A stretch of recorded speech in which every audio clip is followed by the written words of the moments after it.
Why is Japan's leader leaving after less than a year in office? So to explain why Shigeru Ishiba is leaving his role as Prime Minister, it's best to use a terminology from a sport that is beloved in Japan, and that's baseball. The term we'll use is 3 strikes and you're out.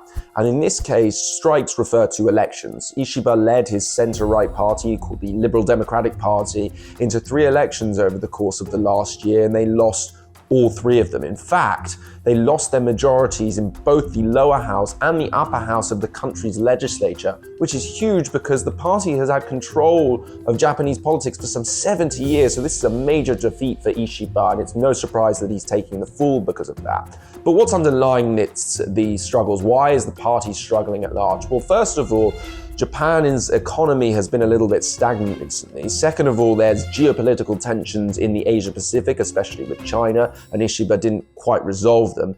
And finally, the country's inflation is really high right now, and this is especially problematic when it comes to the price of rice, which has gone up 90% over the course of the last year.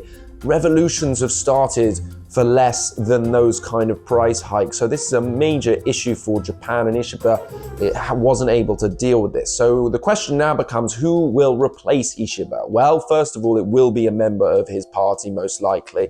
So the question becomes, who will replace him as party leader? And the 2 candidates who are most likely to replace him is Asanai Takaichi and Shinjiro Koizumi.